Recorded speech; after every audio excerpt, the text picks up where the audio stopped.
CCN news 24 के सभी दर्शकों को मेरा नमस्कार। दर्शकों, जैसा कि आप जानते हैं, लगातार 49 से 50 दिन हो चुके हैं, हाफ सेंचुरी हो चुकी है जंतर मंतर पे पूर्व सैनिकों के धरने की।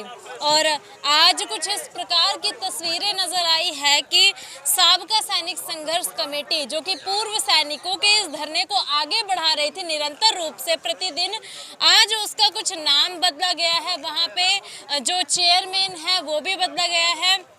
अब इसमें कुछ असमंजस की बातें ये देखने को मिल रही है कि लोग इस पर कयास लगा रहे हैं कि ऑफिसर्स के द्वारा कुछ ऐसे काम किए गए हैं कि ये जो संघर्ष कमेटी है इसको रीनेम, चाहे इसको उखाड़ने की कोशिश की गई है। मेरे साथ अभी जो वर्तमान के नए चेयरमैन हैं वो मौजूद है, एक बार इनसे आइए बात कर लेते हैं। सर, सबसे पहले हमारे चैनल में आपका स्वागत है। Thank you ma'am. एक बार अपना परिचय दे दीजिए। मेरा नाम सूबेदार अर्जुन सिंह राठौड़ है और मैं राजस्थान से हूँ।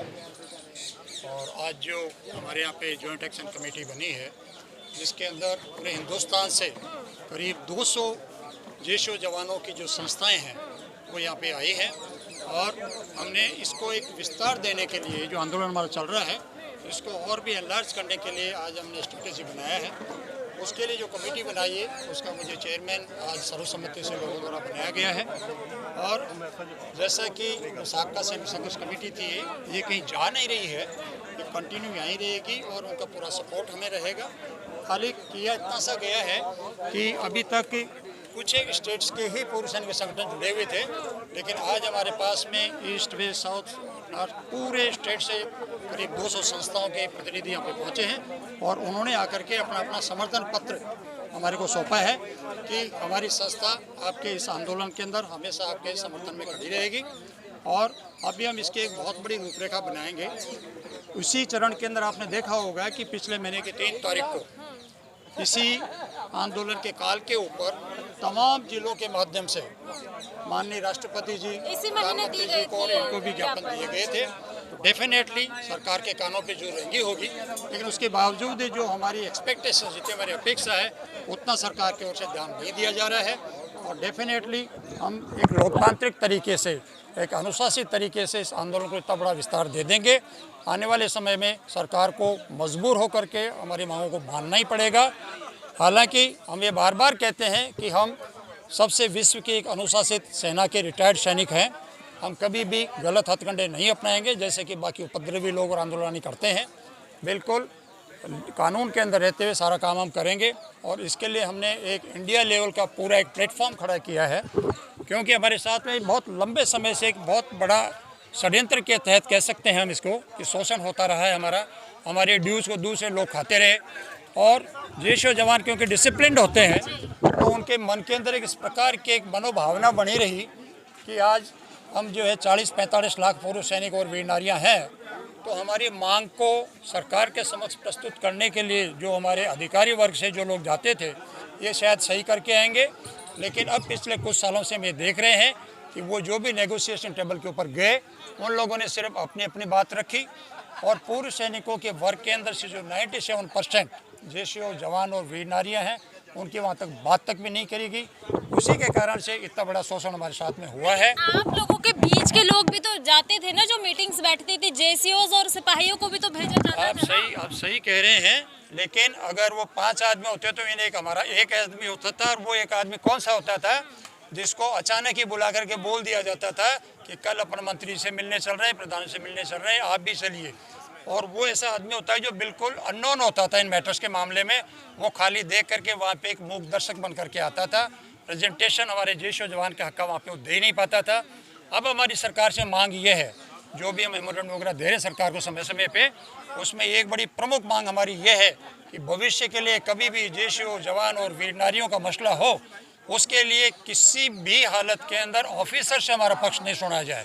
क्योंकि अगर वही सही पक्ष रखते, आज ये स्थिति नहीं आती, आज पूर्व सैनिक सड़कों के ऊपर नहीं दिखाई देते।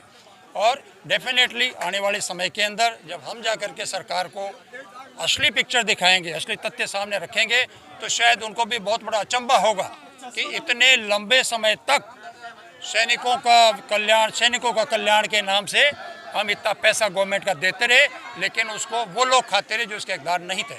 लेकिन जनरल सतबीर साहब जो है वो अब आप लोगों के खेमे में आते नजर वाजपेयी जी को खत लिखा है इक्वल एमएनएस के लिए। आप सही कह रहे हैं।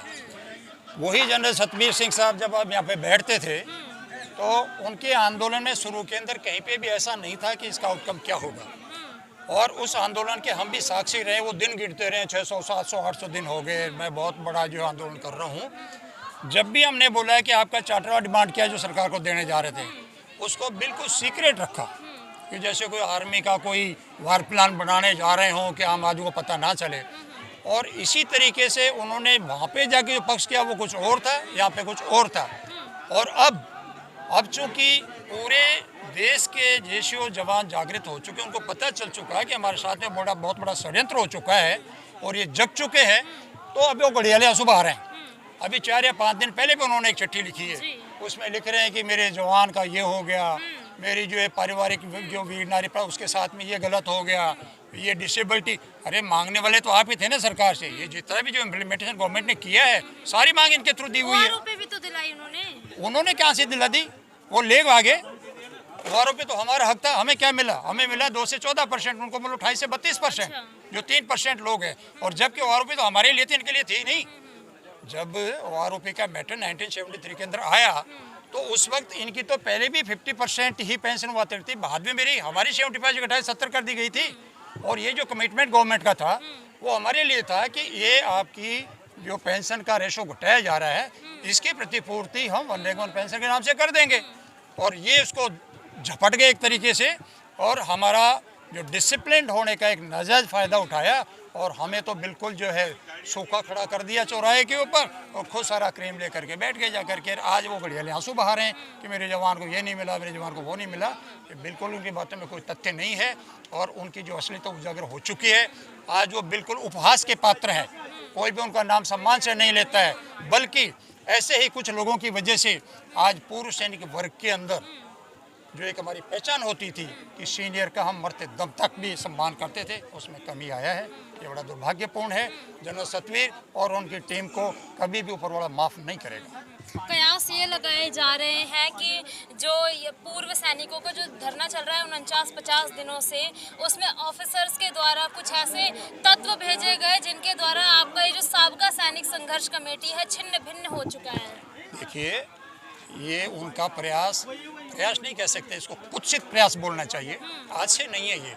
जैसे ही जेसीओ जवान में जागृति आई और इन्होंने आंदोलन शुरू किया, तब से इन्होंने इस तरीके के कर दी। इवन यहाँ तक भी सुनने में आता है कि इन्होंने सरकार जहाँ तक इनकी पहुँच है वहाँ पे इस प्रकार से उनको गुमराह करने का कोशिश किया कि साहब ये देखिए